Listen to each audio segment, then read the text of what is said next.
नमस्कार दोस्तों, विशाल एपिक्स में मैं डॉक्टर विशाल शिवरे आप सभी का सदैव स्वागत करता हूं। दोस्तों, आज हम रिव्यू करने वाले हैं सामवेद संहिता के विषय में। सामवेद क्या है? सामवेद 4 वेदों में से एक तीसरा प्रमुख वेद है, चौथा प्रमुख वेद है, सो सामवेद कहा जाता है अपन। सामवेद संहिता के रूप में हमारे सामने प्रस्तुत है और सामवेद के विषय में गीता में भी लिखा हुआ है कि भगवान श्री कृष्ण ने कहा है कि वेदों में सामवेद मैं हूँ। तो सामवेद अपने आप में एक विशेष वेद है, क्योंकि गीता भी इस चीज़ को पुष्टि करती है। आखिर सामवेद में ऐसा क्या है, क्या वर्णन मिलता है, इसके श्लोकों की संख्या कितनी है, इसमें किस चीज़ का वर्णन मिलता है और इसको कैसे पढ़ना चाहिए और ये किस तरह का दिखता है और कौन से प्रकाशन का हमको पढ़ना चाहिए, इसके विषय में आज मैं आपको पूरी इस जानकारी इस वीडियो में देने वाला हूँ। तो शुरू से लेकर आखिर तक इस वीडियो में बने रहिएगा। चैनल को सब्सक्राइब नहीं किया, सब्सक्राइब करके लाइक शेयर बेल आइकन दबा दीजिएगा, ताकि इस तरह कंटेंट आपको मेरे चैनल पर मिलते रहते हैं। तो शुरू करते हैं सामवेद संहिता। सामवेद संहिता बताया जाए तो जैसे कि ये मेरे पास ये सामवेद संहिता जो है, ये आपकी चौखंबा विद्या भवन की सामवेद संहिता है। देख सकते हैं आप, जो लिखा हुआ है चौखंबा, ये अपने विद्या भवन की से प्रकाशित होती है। ये चौखंबा विद्या भवन वाराणसी से प्रकाशित हुई है। इसकी कीमत कितनी है? लगभग इसका कीमत अगर हम बात करें तो इसकी कीमत जो है लगभग 1000 रुपये इसकी कीमत है।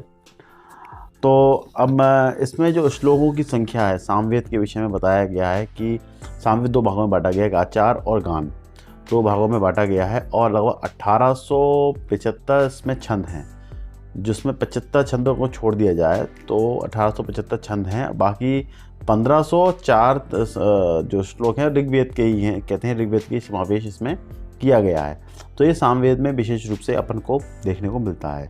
और सामवेद में विशेष रूप से जो आपको वर्णन मिलता है वो है जैसे हवन है, इनको गायन के रूप में हवन कर्म मंत्रों को गायन के रूप में दिया हुआ है। कुल मिला के जितने ये वेद हैं, वेदों को कुल मिला के जितने भी वेद हैं, वेदों को आपने देखा होगा कि वेदों में जितने मंत्रों के रूप में और कुछ कथाओं के रूप में और देवताओं की पूजा के ही विषय में इसमें सबसे ज़्यादा वेदों में वर्णन मिलता है। वेदों के प्रधान देवता इंद्र हैं, ये भी आप जानते हैं, और इसी से देवता वैदिक पद्धति उनसे चली आ रही है और इसी वैदिक पद्धति में वो काम करते हैं। इसमें और किसी मतलब अपने महादेव का या इनको रुद्र कहा गया है, लेकिन इसमें उनकी पूजाओं का उनके विषय में ज़्यादा वर्णन नहीं मिलता है। बाकी वर्णन मिलता है उन्हीं देवताओं के ही विषय पे ही ये पूरी जितने भी 4 वेद हैं रखे गए हैं। बाकी इन वेदों के उपांग हुए हैं, जैसे आयुर्वेद है, आयुर्वेद अथर्ववेद का एक उपांग है, तो इसलिए उस उपांग हुए हैं, तो वो एक अलग पॉपुलरिटी उनकी अलग चली है। और जब इन वेदों का वेदांत यानी वेदों का जहाँ पे अंत होता है, वहाँ पर जाकर के उपनिषद उत्पन्न होते हैं। ये बात आपको जनरली मैंने आपके वीडियो में इसको स्पष्ट रूप से बताया हुआ है। तो ऐसा माना जाता है कि सामवेद की जो कभी इसके संकलन जो हुआ था, ऐसा बताया जाता है, कई जगह आपको वर्णन मिलता है कि 1200 से 1000 ऐसा पूर्व इसका संकलन हुआ था, हमारे सामने आई थी। बाद में इसको आक्रमणकारियों द्वारा नष्ट भी करने की कोशिश की गई है, लेकिन अपन को बहुत सारे वेद उपलब्ध हो जाते हैं। हालांकि कोई पब्लिशर पूरे वेद नहीं छाप रहा, लेकिन फिर भी अपन को उपलब्ध हो जाते हैं। आर्य समाज के या चौखंबा से कुछ मिल जाते हैं, अभी छपना चालू हुए हैं, और भी कई अपन को मिल जाएंगे। और उसमें अध्यायों की बात करें तो 21 अध्याय इसमें आपके दिए हुए हैं। इसमें जो आपके कुल सूत्र है वो कल मिलाकर के अपना 400 सूक्त इसमें दिए गए हैं, और 400 सूक्त मिलाकर के आपने 1800 आपके 75 इसके मंत्र इसमें होते हैं। एक सूत है, फिर इसमें मंत्र हैं। इस तरह से अपन इसको डिफाइन कर सकते हैं। और बाकी इस पूरी पुस्तक को धुन और गायन के माध्यम से मतलब इसको बताया गया, धुन के विषय में इसमें बताया गया है। तो अब हम डिस्प्ले पर चलते हैं, सामवेद संहिता जो है इसके विषय में दिखाते हैं। इस पूरी आपको ग्रंथ को हम आपको डिस्प्ले पर दिखाएंगे, उसके विषय में बताएंगे, पब्लिशर्स कौन सा इसको छाप रहा है उसके विषय में दिखाएंगे। तो आप जब हम चलते हैं डिस्प्ले पर, चलिए। तो ये देखिए सामवेद संहिता है, ये सान्य भाष्य संहिता, हिंदी भाषा अनुवाद और राम स्वरूप शर्मा गौड़ के द्वारा ये किताब मतलब इसकी व्याख्या की गई है। व्याख्याकार संपादक इसके कहे जाते हैं। अब से देखते हैं कि इसमें क्या क्या वर्णन मिलता है। देखिए चौखंबा पब्लिकेशन हाउस चौखंबा सुभाती प्रकाशन से ये प्रकाशित होती है। इसका जो मूल्य है लगभग 1000 रुपये इसके आसपास का मूल्य है। बाकी आप देख सकते हैं, बाकी इनके सबके बारे में दिया हुआ है। चौखंबा विद्या भवन वाराणसी का इसमें टैग लगाया है, पुरानी किताब है ये। अब प्रिंटिंग वाइज देखा जाए तो प्रिंटिंग वाइज इतनी अच्छी नहीं है, नॉर्मल किताब है। एक सूक्त है, सूत्र में जो आपके मंत्र दिए हुए हैं, मंत्र में उसके अर्थ दिए हुए हैं, पूरे देवताओं की भाषा इसमें दी हुई है, आप देख सकते हैं। बाकी इस किताब में कोई इंडेक्स नहीं बना, कोई इंडेक्स नहीं है, इंडेक्स नहीं होगा। छंदों के रूप में इसमें पूरा दिया हुआ है। आग्नेय पर्व है इसमें, और इसमें पूरे छंदों के रूप में दिया हुआ है, देख सकते हैं प्रथम खंडे।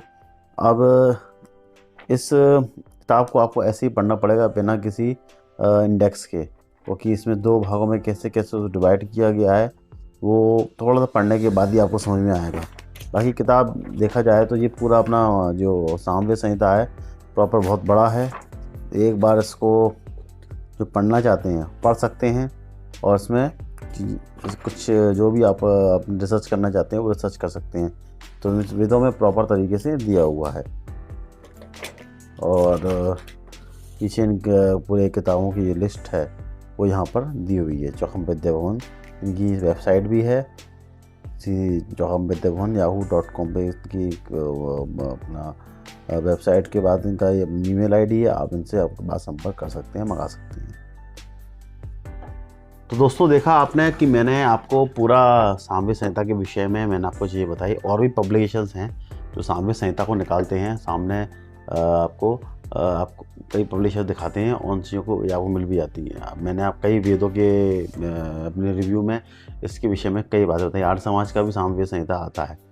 तो आशा है कि आपको ये वीडियो अच्छा लगा होगा। मैंने आपको सामवेद संहिता के विषय में बता दिया, और अगर आपने ये ग्रंथ पढ़ा है, आपने इस संहिता को पढ़ा है, आपने इस बुक को पढ़ा है, तो आप अपने अनुभव मेरे कमेंट बॉक्स में शेयर कर सकते हैं, बता सकते हैं कि आपको ये किताब की आपको ये ग्रंथ कैसा लगा और इसमें क्या ज्ञान की बातें हैं, इसके विषय में भी आप मुझे शेयर जरूर अवश्य करिएगा।